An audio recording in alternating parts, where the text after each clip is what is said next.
Olá, boa tarde. Você acompanha agora notícias do Brasil e do mundo.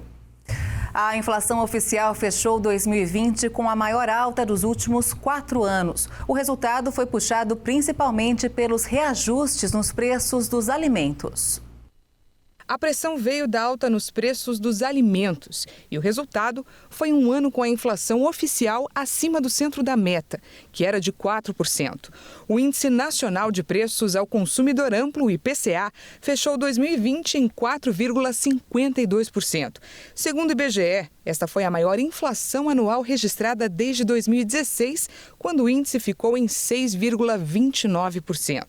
A última pesquisa Focus do Banco Central revelou que os analistas do mercado financeiro estimavam uma inflação de 4,37% para o ano passado. Portanto, ficou um pouco acima da previsão. O grupo de alimentos e bebidas apresentou a maior variação, com alta de 14,09%. Em dezembro, o IPCA ficou em 1,35%, acima do 0,89% de novembro. Para 2021, o mercado financeiro subiu de 3,32% para 3,34% a previsão de inflação. E o setor de serviços no país cresceu 2,6% em novembro. Foi a sexta alta seguida do chamado motor da economia. Quando o governo divulga o PIB do ano anterior, o setor de serviços é o que merece maior atenção. Representa nada menos do que 60% de tudo o que o brasileiro gasta e faz girar o resto da engrenagem. Ao divulgar o resultado de novembro do ano passado, o IBGE informou que o setor ainda não recuperou o nível de fevereiro, um mês antes do início da pandemia. Mesmo assim, está demonstrando vigor. Das 27 unidades da federação, 19 registraram aumento no volume de serviços, com destaque para São Paulo, onde a alta foi de 3,2%. As atividades que encontraram maiores dificuldades no período foram os hotéis, restaurantes, serviços prestados à família de uma maneira geral e transporte de passageiros.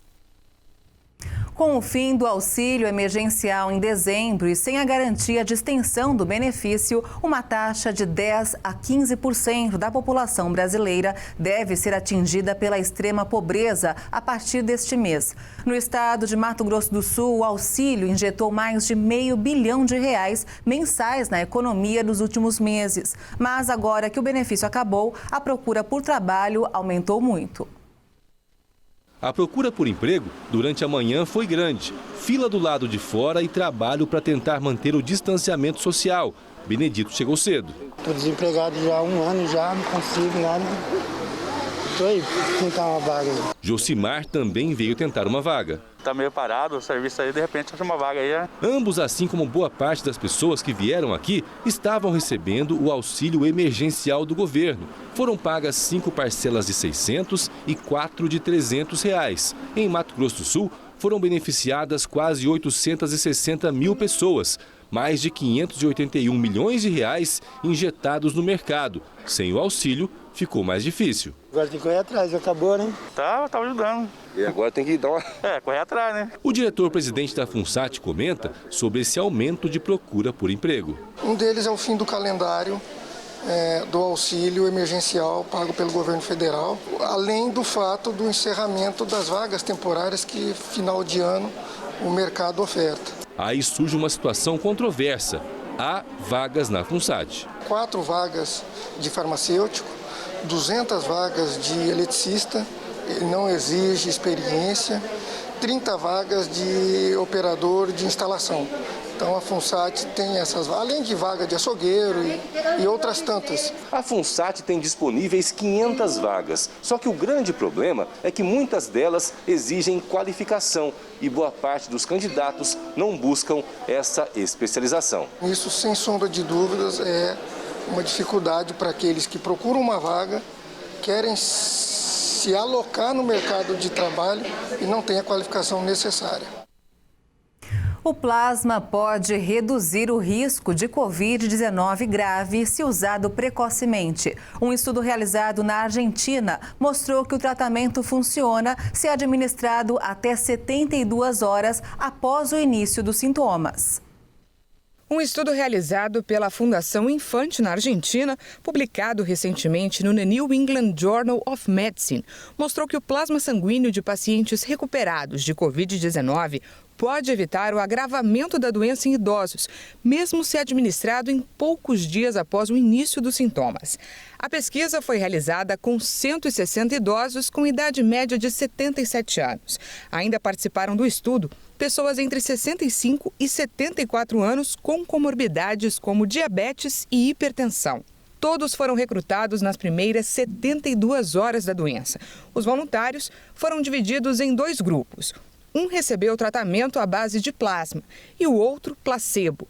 O plasma foi retirado de pessoas que tiveram Covid-19 e já apresentavam teste negativo para a doença. Cada doador era capaz de fornecer plasma necessário para atender a 3 pacientes. Os voluntários que receberam o tratamento com plasma apresentaram 48% menos chance de desenvolver quadros respiratórios graves. No estudo, também foi observado que quanto mais grave foi a doença entre os doadores, melhor era o desempenho do tratamento, com proteção chegando a 73%. A conclusão é que o tratamento pode reduzir os casos de internação e, por consequência, mortes. A terapia é indicada principalmente para idosos e pessoas com comorbidades. A Inglaterra abriu 7 grandes centros de vacinação. A iniciativa faz parte dos esforços para conter a disseminação da nova cepa, que está sobrecarregando os hospitais. O Reino Unido é o país mais afetado da Europa e vem enfrentando um aumento dos casos. Montados em estádios de futebol e uma pista de corrida de cavalos, os centros estão localizados em cidades como Londres, Newcastle, Manchester e Bristol, que recebeu a visita do primeiro-ministro britânico Boris Johnson. É uma corrida contra o tempo, porque vemos a ameaça que nosso sistema de saúde enfrenta. A pressão, a demanda em unidades de terapia intensiva, a pressão por leitos ventilados, até mesmo a falta de oxigênio em alguns lugares. E temos que nos concentrar no que todos nós precisamos fazer juntos para combater a doença. Cada centro deve vacinar milhares de pessoas por semana. Novas instalações serão adicionadas em breve, incluindo farmácias que começarão a oferecer a vacina ainda esta semana. O governo espera receber doses suficientes para mais de 12 milhões dos 56 milhões de ingleses até meados de fevereiro. Começando com as pessoas com mais de 80 anos de idade e com os profissionais da saúde, mais de 1.200.000 pessoas já foram vacinadas na Inglaterra e mais de 1,5 milhão em todo o Reino Unido. O país tem enfrentado uma onda avassaladora de infecções desde a descoberta em dezembro de uma nova cepa de coronavírus, aparentemente muito mais transmissível do que as anteriores. Os hospitais estão à beira da saturação e as 4 nações que compõem o país, Inglaterra, Escócia, País de Gales e Irlanda do Norte, se encontram em confinamento total pela 3ª vez. E a Rússia vai começar sua campanha de imunização em massa de toda a população a partir da próxima semana. O anúncio foi feito pelo presidente do país, Vladimir Putin, que disse acreditar que a vacina russa é a melhor do mundo. A Rússia foi a primeira nação do mundo a aprovar uma vacina contra o coronavírus, a Sputnik V, provocando críticas internacionais porque o anúncio foi considerado prematuro e nem todas as etapas necessárias haviam sido realizadas. A vacina russa está clara e os fatos confirmam. É a melhor do mundo, acredito. Putin destacou as condições de armazenamento e transporte do imunizante, como o fato de não exigir temperaturas muito baixas, como a da Pfizer-BioNTech ou a da Moderna. Em dezembro, a Rússia começou a vacinar segmentos prioritários da população, especialmente os idosos, profissionais da saúde e da educação. De acordo com o Fundo Soberano Russo, que financiou o lançamento da Sputnik V, mais de 1 milhão de pessoas já foram vacinadas no país. Mesmo enfrentando uma forte segunda onda do coronavírus, as autoridades se recusam a decretar um confinamento nacional. E proteger os profissionais da saúde do contato com a Covid-19 tem se tornado um desafio em todo o mundo. Na China, onde começou a doença, robôs vêm ajudando nessa empreitada. Na cidade de Shenyang, no norte do país, braços robóticos coletam material da garganta dos pacientes para testes do vírus. A máquina, que é controlada à distância, tem sido de grande ajuda na campanha de testagem em massa do regime de Pequim na região. Após a Covid-19 aparecer no final de 2019 em Wuhan, a China tem conseguido manter o vírus controlado, mas recentemente o saldo oficial de infecções aumentou, embora ainda seja muito inferior aos registrados fora do país. As autoridades chinesas costumam relacionar os surtos recorrentes às cepas do vírus que circulam no exterior, sugerindo que podem ter ressurgido na China com o retorno de viajantes ou em embalagens contaminadas de alimentos importados. E veja ainda nesta edição, poluição ambiental, 1,5 bilhão de máscaras foram parar no fundo do mar. E ainda, um carro voador é apresentado na maior feira de tecnologia do mundo. Os detalhes você confere daqui a pouco. Até já!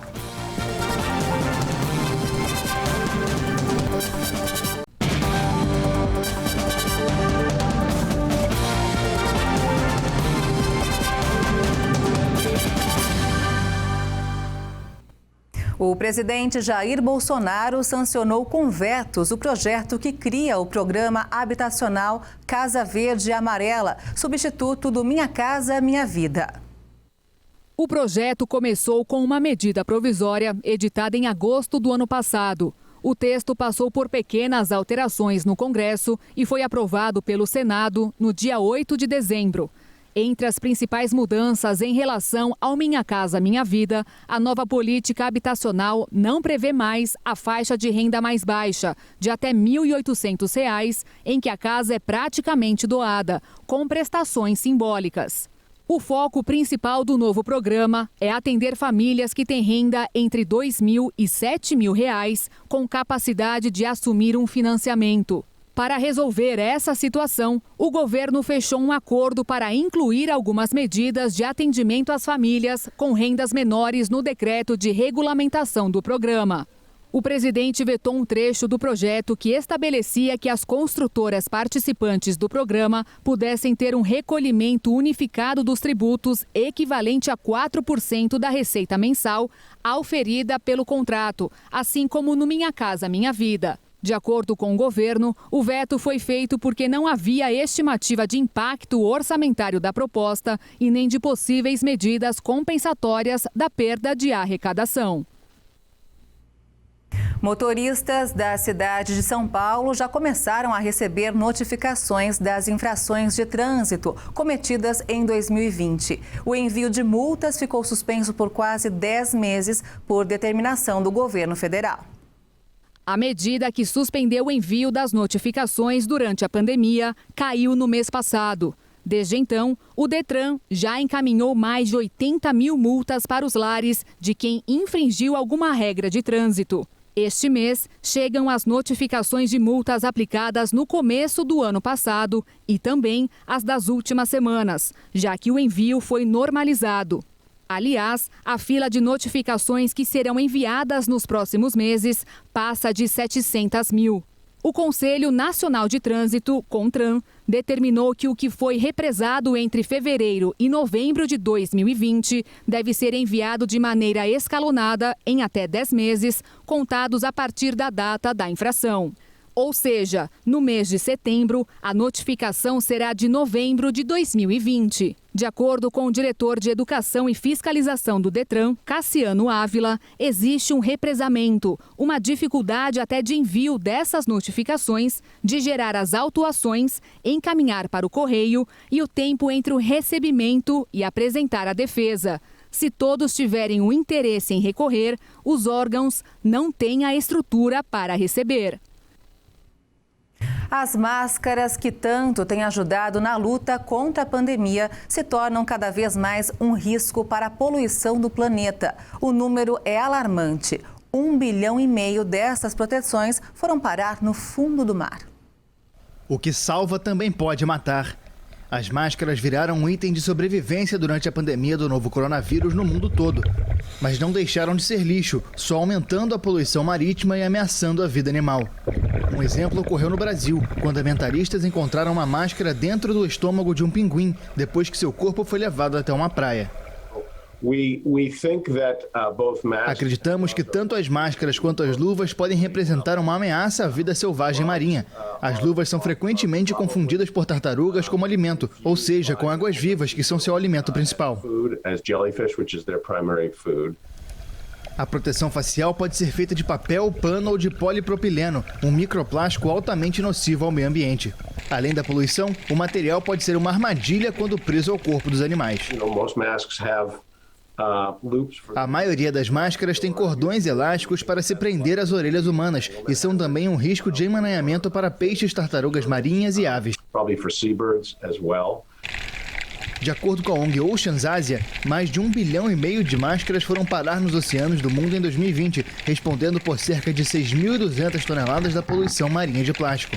Ativistas pedem que as pessoas optem por máscaras reutilizáveis e tenham responsabilidade na hora do descarte. Os ambientalistas também querem que governos aumentem as multas para lixo jogado na natureza. O atacante do Liverpool, Mohamed Salah, doou oxigênio e uma ambulância para ajudar pacientes com coronavírus na vila onde nasceu, no Egito. Enquanto o país enfrenta a segunda onda do novo coronavírus, o atacante resolveu ajudar de alguma forma. Depois de testar positivo, Salah doou equipamentos aos moradores da região egípcia Gárbia, onde nasceu.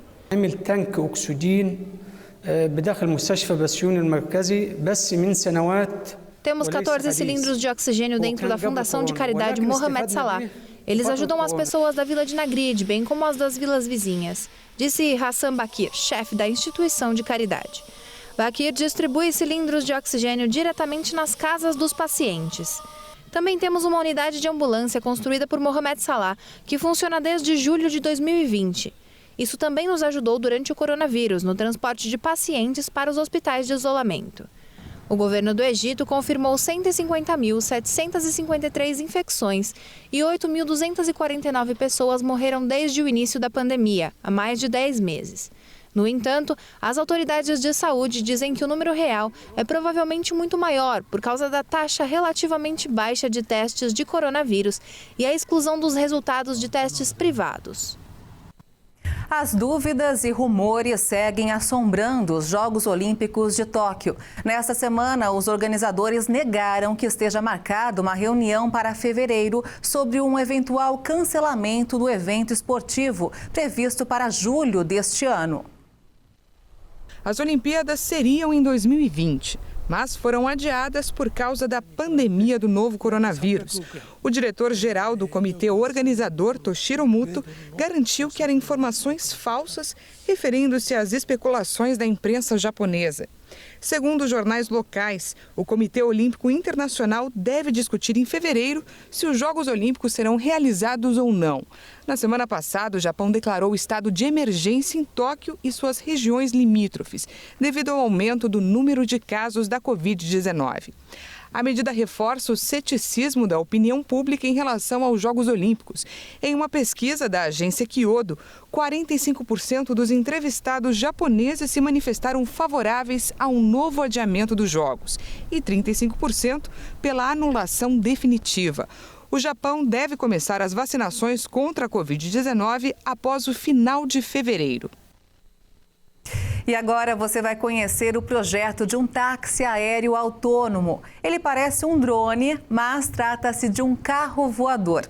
O protótipo é da General Motors e foi apresentado na maior feira de tecnologia do mundo, que este ano é realizada no formato online. A gigante automotiva americana ofereceu poucos detalhes, lançando apenas um vídeo do avião elétrico de decolagem e pouso vertical da marca Cadillac em sua página de exibição digital.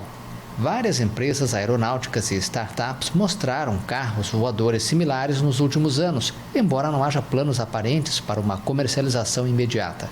Como ter uma viagem mais confortável e luxuosa? Pergunta o narrador da GM, ocupando os céus. Foi apresentado um avião de único assento capaz de viajar de forma autônoma até 90 km por hora de teto a teto, propulsado por 8 rotores que usam tecnologia de bateria de última geração. O veículo é uma chave para a visão da GM para um futuro multimodal, disse o narrador de uma simulação da aeronave em voo. A notícia coincidiu com a apresentação de uma nova marca da GM para caminhonetes elétricas, Bright Drop, e outros anúncios da empresa sobre seus planos para impulsionar os veículos elétricos. E essa edição termina aqui. Você acompanha outras informações durante a nossa programação. E se quiser rever as nossas reportagens, é só acessar o canal Hit Notícias no YouTube. Obrigada pela sua companhia e um excelente sábado para você. Tchau!